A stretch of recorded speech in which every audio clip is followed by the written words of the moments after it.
तब जन्मेऊ खष्ट बदन कुमारा, तारक असुर समरुजहि मारा। आगम निगम प्रसिद्ध पुराना, खष्मुख जन्मु सकल जग जाना।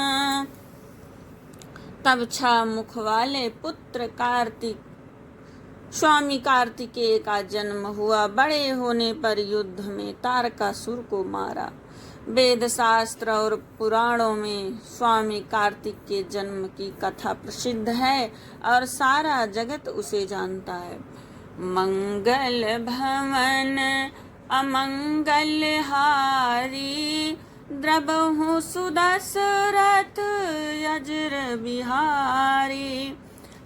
आगे तुलसीदास जी लिख रहे हैं छंद में।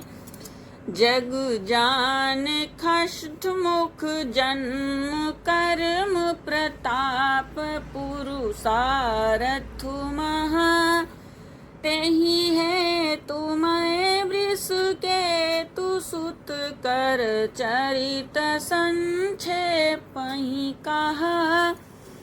यहाँ उमा शंभु विबाहु जे नर नारी, कहाँ ही जे गावही कल्याण काज विवाह, मंगल सर्वदा सुख पावही। आगे बाबा तुलसीदास जी लिख रहे हैं। खष्टानन का स्वामी कार्तिकेय का जन्म हुआ और उनके जन्म कर्म प्रताप और महान पुरुषार्थ को सारा जगत जानता है। इसलिए मैं वृषकेतु शिव जी के पुत्र का चरित्र का वर्णन संक्षेप में ही कर रहा हूँ।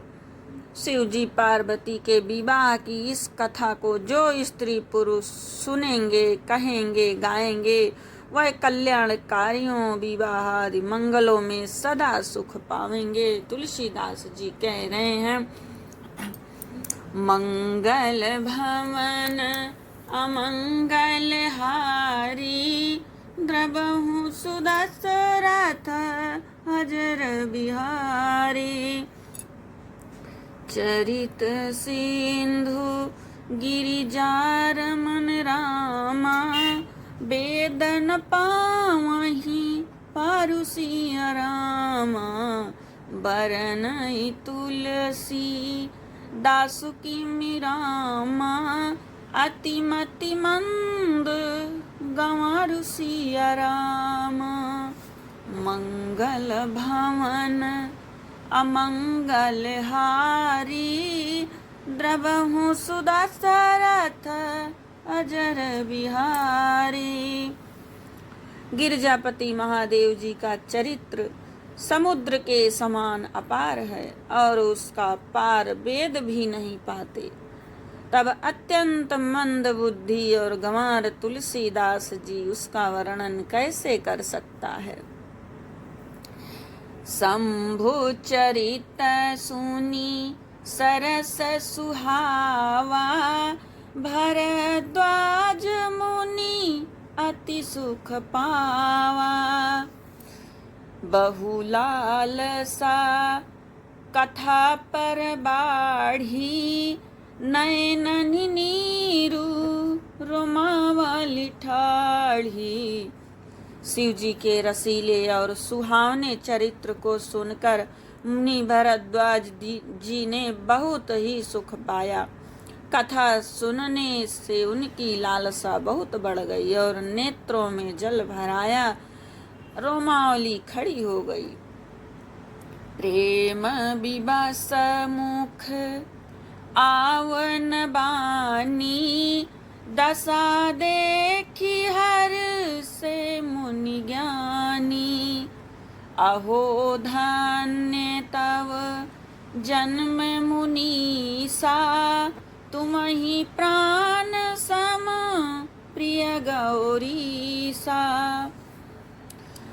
वह प्रेम में मुग्ध हो गए। मुख से वाणी नहीं निकलती उनकी यह दशा देख कर ज्ञानी मुनि याज्ञवल्क बहुत प्रसन्न हुए और बोले, हे मुनीश, आहा, तुम्हारा जन्म धन्य है। तुमको गौरीपति शिव जी प्राणों के समान प्रिय हैं।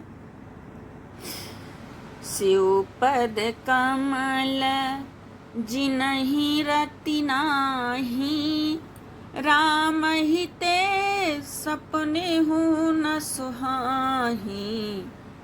बिनु छल विश्व नाथ पद नेहु, राम भगत कर लक्षण एहु।